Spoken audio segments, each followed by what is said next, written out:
going to share it. That's why I've got my phone in my hand. Let's see, refresh.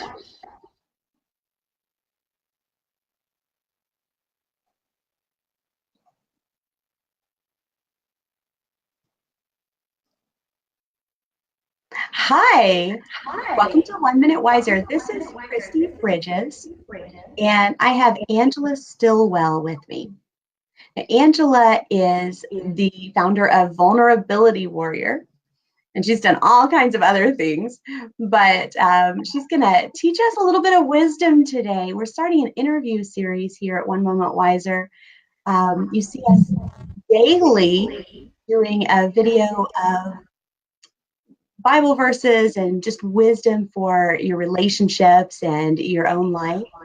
And we're going to start an interview series where at least once a month, we'll bring on someone who, like Angela, who can share wisdom for other areas of our lives, like how to help ourselves live peacefully and be aware of our own power simply by changing the way we hold ourselves, and how to work our businesses or share our gifts in a way that helps to support our lives. So all the different kinds of things that we're going to be sharing over the next few months. If there's a topic you'd like us to talk about, then let me know. I would love to, or if you know someone who should be interviewed, I would love to know about that. So Angela, I am so glad you're here today. Thank you. I am excited to be here with you. Yeah. Happy Saturday morning. Oh, yeah, you too. So what is a vulnerability warrior? That's a great question. A vulnerability warrior is someone who maybe you've had something that has been traumatic in your past. And it doesn't have to be anything, crazy. I mean, a lot of people have had really, really crazy things happen, and I happen to be one of them. But what tends to happen is people want to present this air of perfection. They want to, I call it the highlight reel. And that's one of the things in social media, when people talk about the fear of missing out, the FOMO, when they're looking at everyone's social media feed where they're driving the great car and they're on the beach and they're in this great house and they're always dressed up and their faces are always magnificent and their bodies look fantastic all the time, right? Right. And that is the highlight reel. Yes. Real life is, messy.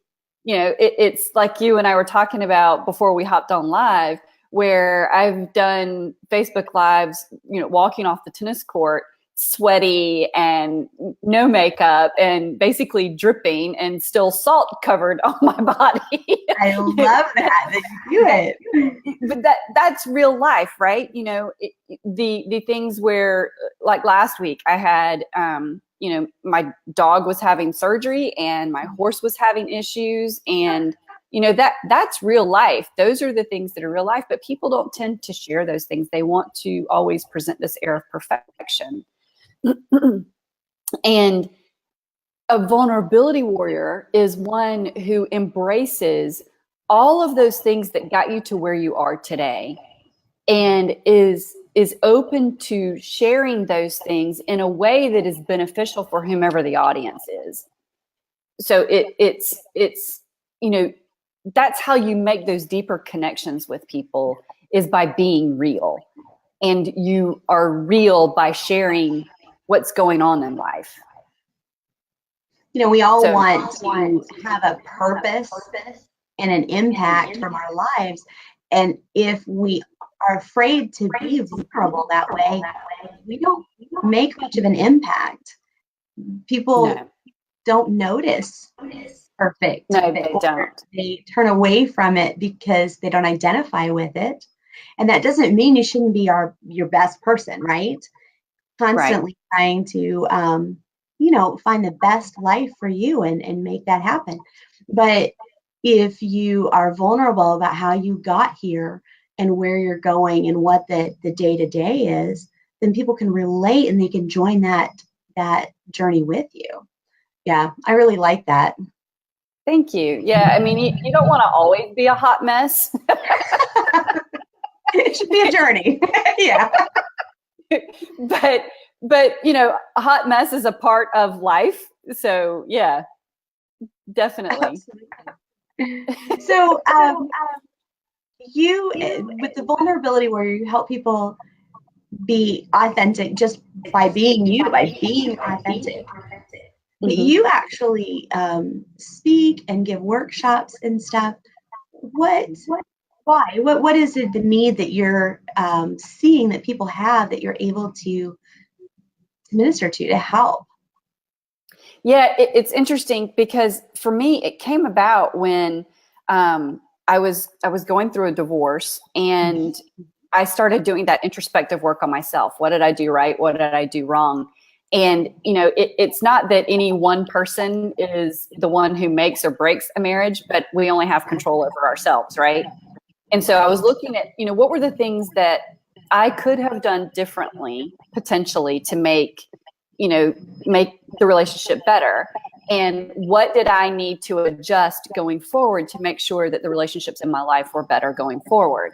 And what I found was, because of how, we'll use the word dysfunctional, my childhood was, I had built all these walls around me.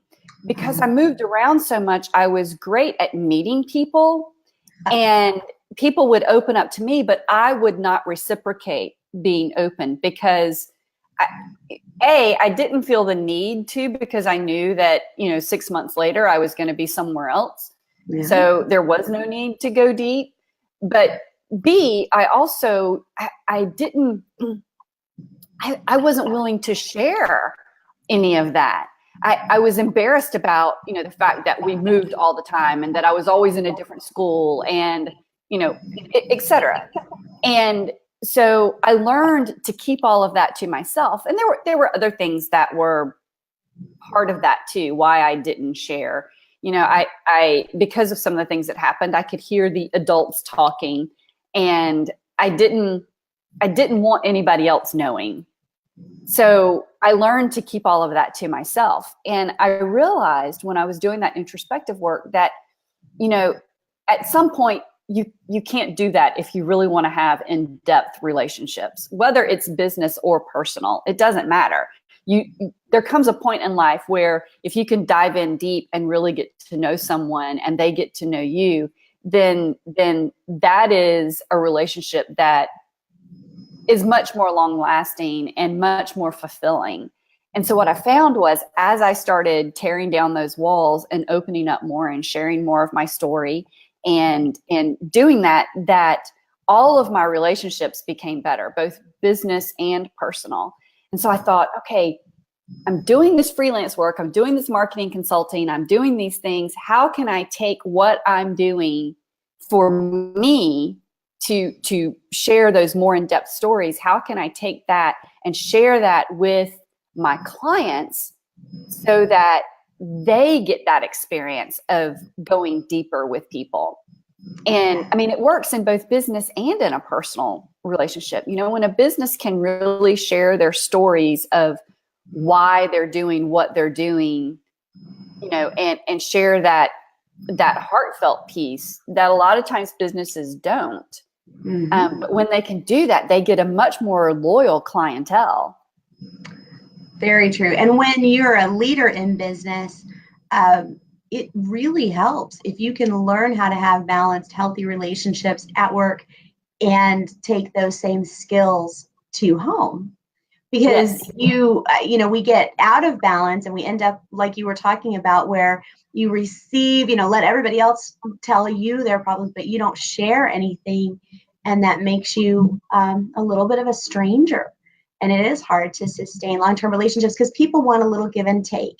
If you're paying for someone's dinner every time you see them, they feel a little off balance, right? Well, if you're receiving their pain every time you see them, but you're never sharing your, what you've been through, and hopefully in a hopeful way, then they don't feel like they're there to support you. They don't feel like they have a part in the relationship. Absolutely. It is the simplest little thing as um, like giving compliments. And women are really, really bad about this. When someone gives a woman a compliment, like on the dress that you're wearing, and you blow it off and you go, oh, it's no little thing. I bought it at TJ Maxx for $10 or whatever, but that person was giving you a gift with that compliment. And when you blow off that compliment, you're refusing their gift. And that's not comfortable. No, it's not. And we don't think about it consciously. And the person who has been who has had their compliment blown off isn't thinking about it consciously either. But subconsciously, we realize that that's going on. And so the behavior of making that deeper connection stops. Yeah. And if someone cares about you, they might push to help you receive the compliment, and that becomes work. And people want to give freely and not, have to work hard at it, right? We can be graceful about things. So let's talk about, it's not just about what you say, that brushing off of the compliment or disregarding it. There's also things that we do physically, the way we hold ourselves, that can kind of hold people at bay or make us feel and come across as kind of strangers. What do we do? You talk a lot about, you do poses and things like that for self-growth, I guess. So tell me about this. I'm bad at introducing this. I should let you do it. No worries. I mean, again, this is something that we all do subconsciously. And, when you are not wanting to share, you tend to roll your shoulders forward rather than holding them back. You kind of go, it's like going into yourself. And, when people, if you look at a person who is depressed and the way that they carry themselves versus a person who is happy and joyful and the way that they're carrying themselves, it's not conscious, but subconsciously you can tell that something is off with the person who is depressed. They're going to roll their shoulders. They're going to carry their head down a little bit. They're going to, maybe have and I'm sitting down, so it's hard to show all of this. And on this particular, the way that the camera angle is, it's hard to show all of it. But, people will kind of put their hands in their pockets and their head will be down, shoulders will roll forward. You can see me doing that. Your shoulders will kind of roll forward, and people don't make eye contact as much. They're kind of do it from the side instead of straight on. And voice intonation, they'll talk a little bit softer, or it could be the exact opposite. They could be really, really loud and really taking up a lot of space. And that is to also push people away. Yeah. To come completely in is to push people away, and to be overly exuberant can also be to push people away. It's to knock people off guard so that they don't try to get in.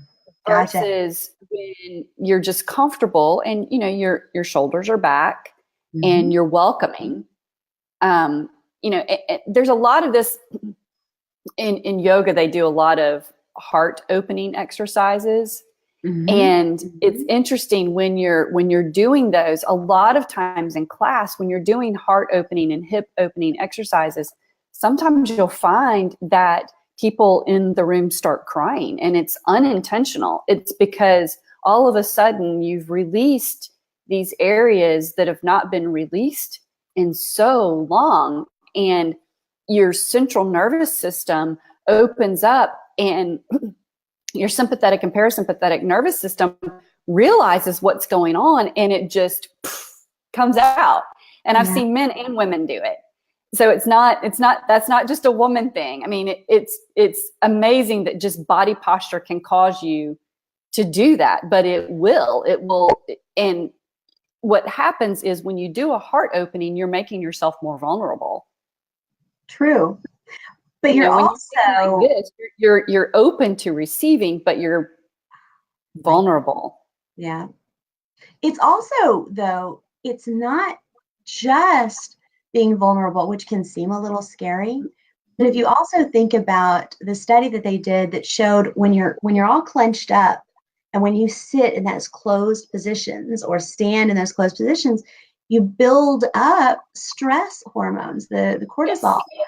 And when you open up, you actually start releasing more testosterone, which, we're not going to grow mustaches, but will give us the feeling that we're in control. We have a little bit of power and help Yeah. us relax.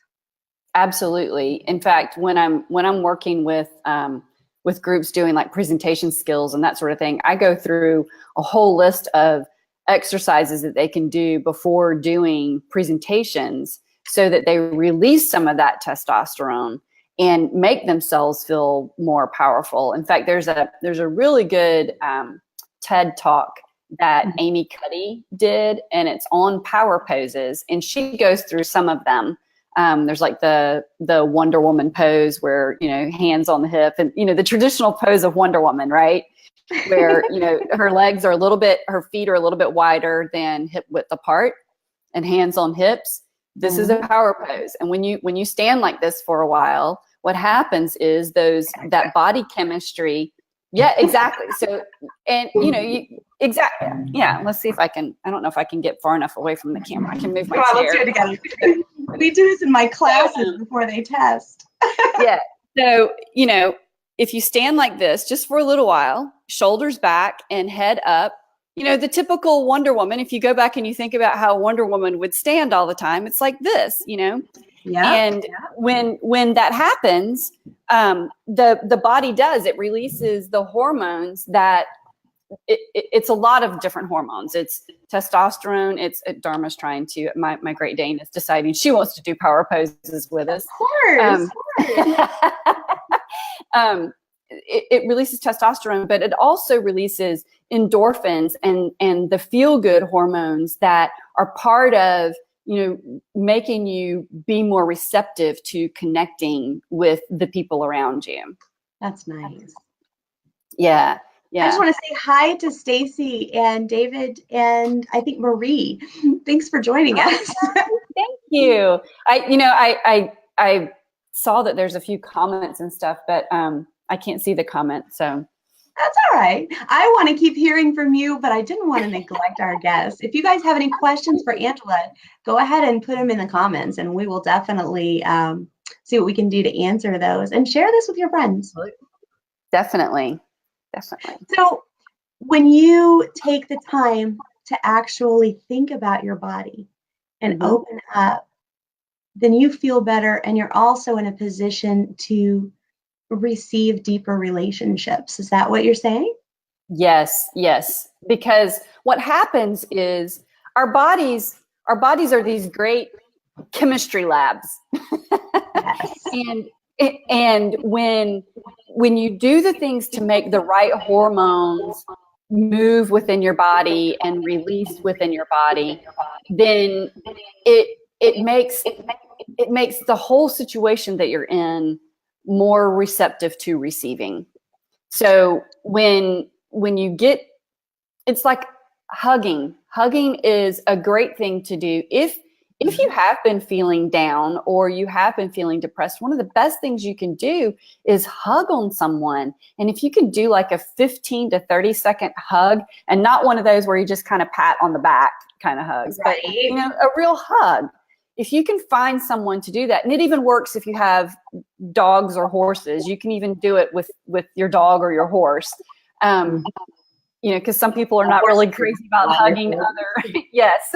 Yeah. Some people aren't crazy about hugging other people that they don't know or don't know really well. Right. But if you can, maybe go to, if you don't have a dog, go to the animal shelter. There are plenty of animals that need that, and it helps the animal and it helps you. And it releases oxytocin, it releases serotonin, it releases all of the feel-good hormones that just make life that much better. Whatever the situation is that you're in, if you can do something like that to get those hormones releasing in your body, then it makes whatever's going on better. It makes you sleep better. It makes you digest food better. It makes headaches go away. I mean, it's crazy. It makes healing your body becomes a quicker process. When you can get those hormones flowing in your body like that, it's amazing what it can do. Now, just one hug is not going to be the cure-all. If you've got some major ailment going on, you can't go and just get one hug. You have to figure out a way to get those hormones releasing on a regular basis. But yeah, it's pretty amazing. When we learn our first lesson in trusting people, and usually, that first lesson is a negative lesson, right? So somewhere in middle school and high school, we learn not to trust. And somewhere around there, we graduate from actually being touchy-feely, always up in each other's space, to distancing ourselves and being more closed off.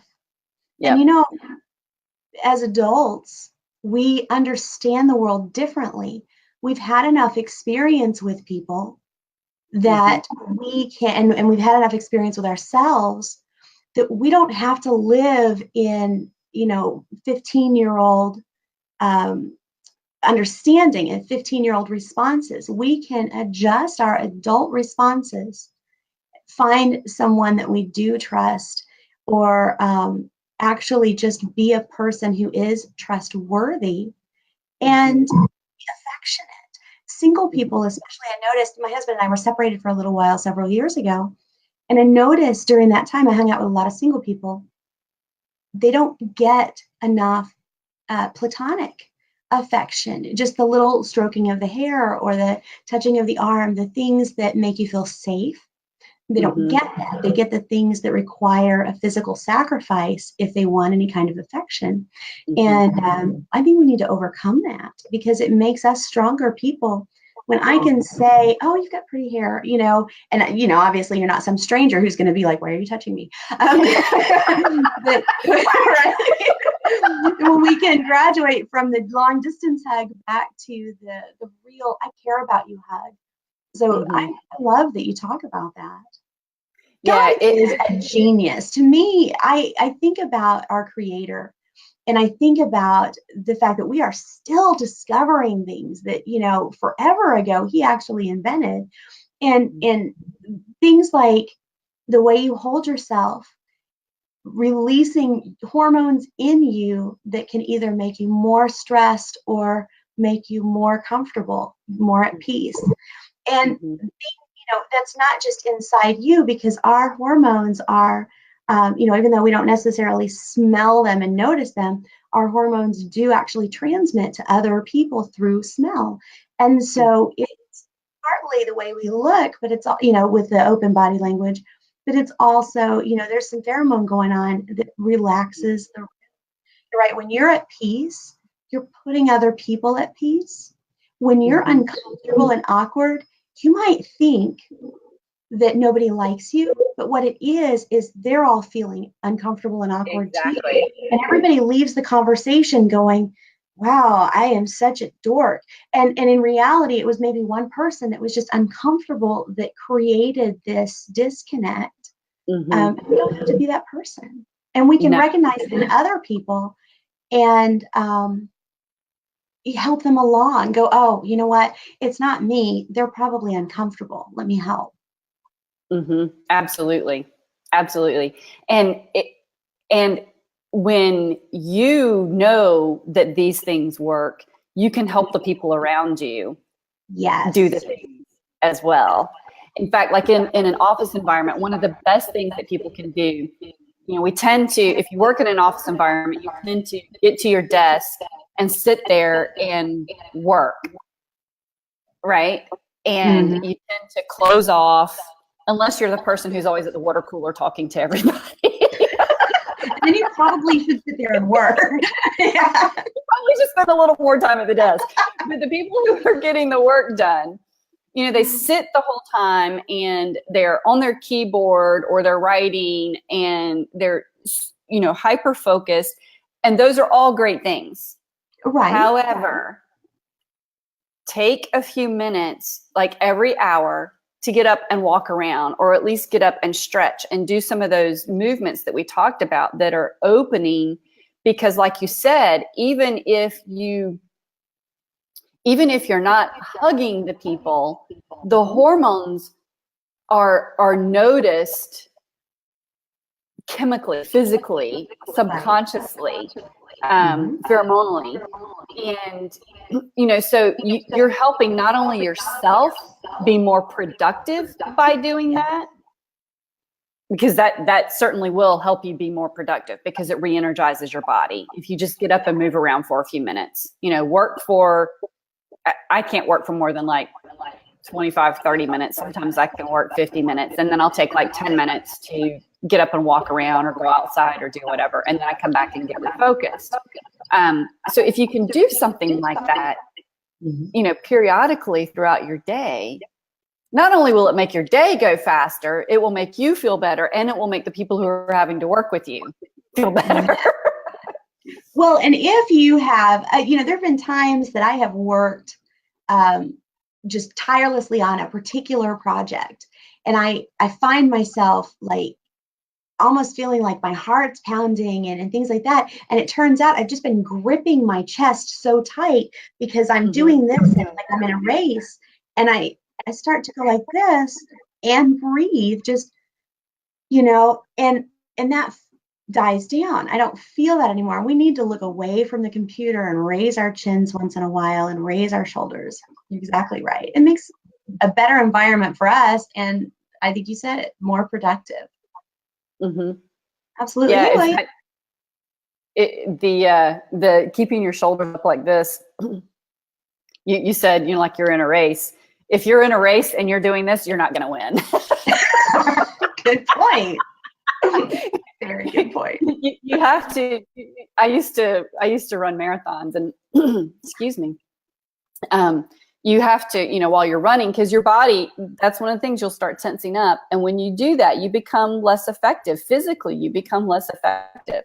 So you have to learn to, even while you're running, or, and the same thing, playing tennis and doing other sports, you'll see people shaking out before they, like gymnasts, before they're about to tumble or whatever, they're doing things like this to loosen up. And that's because they're releasing all of that. Yeah. You'll see, and surgeons do the same thing, before they are about to cut on somebody, they're over there doing their, whatever their routine is, and it's loosening them up to make them better able to focus on whatever is at hand. Fantastic. So we've just got a couple more minutes, and I am so grateful to everybody for joining us today. Please just share this if you want to, like it if you like it, and tell us how we can find you. Where can we learn more? Because 30 minutes just isn't enough. Sure. You can find me on my Facebook page, all the social media. If you go to @AW Stillwell, @AWSTILLWELL. You can find me on Instagram. You can find me on Twitter, Facebook. That's my Facebook page, @AW Stillwell. And I actually have a list of some of my favorite books and planners and journals. If you go to awstillwell.com, there you'll get a PDF, and it has some of my favorite books on how to talk to yourself, motivation, and several of the things that we've touched on today. And then the planners, one of them is a gratitude journal. So yeah, if you're interested in something like that, you can get that too. You mentioned the gratitude journal, and I was just reading that people who write in a gratitude journal for 15 minutes before going to bed actually sleep better. So if you're having a hard time sleeping, get that gratitude journal started. Yeah, in fact, one of the things that's on there, they is a gratitude journal that you journal first thing in the morning and just before you go to bed at night. Wonderful. And well, thank you 5 minutes in the morning. Oh, sorry. Yes. Yeah. No worries. Oh. I can talk to you all day. Thank you. I really appreciate you being here today. Guys, this was Angela Absolutely. Stillwell. She's the founder of Vulnerability Warrior. And I'm Christy Bridges from One Moment Wiser, but I do the daily videos on Facebook and they're called 1 Minute Wiser, Facebook, YouTube, and Twitter. So thanks a lot, Angela. You have a wonderful day. You guys Thank too. you. I've enjoyed it.